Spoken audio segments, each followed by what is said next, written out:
बहुत समय पहले की बात है, एक बड़े और समृद्ध राज्य में एक राजकुमारी रहती थी। वह अत्यंत सुंदर थी, लेकिन साथ ही बहुत घमंडी और अहंकारी भी।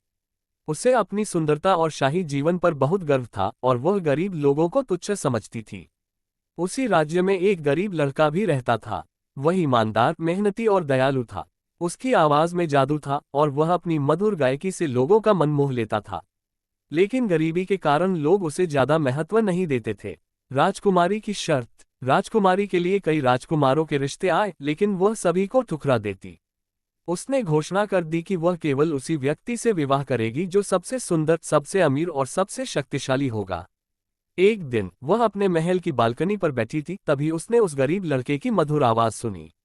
वह एक पेड़ के नीचे बैठा गा रहा था और उसकी आवाज सुनकर राजकुमारी मंत्रमुग्ध हो गई। परंतु जब उसने देखा कि वह एक गरीब लड़का है तो वह क्रोधित हो गई और उसका मजाक उड़ाने लगी। भाग्य का खेल। राजकुमारी के अहंकार की परीक्षा लेने के लिए राजा ने एक चाल चली। उन्होंने घोषणा की कि राज्य का अगला राजा वही बनेगा जो जनता का सबसे प्रिय होगा।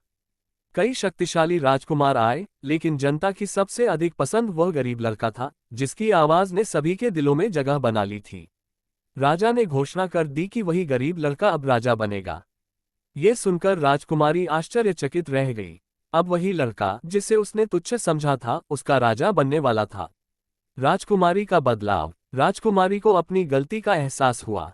उसने समझा कि सच्ची महानता दौलत या रुतबे में नहीं, बल्कि इंसान के अच्छे गुणों में होती है। उसने उस लड़के से क्षमा मांगी और अपने घमंड को त्याग दिया। गरीब लड़के ने, जो अब राजा बन चुका था, उसे माफ कर दिया। उन्होंने आपसी समझ और प्रेम से विवाह किया और दोनों ने मिलकर राज्य को और भी समृद्ध बनाया।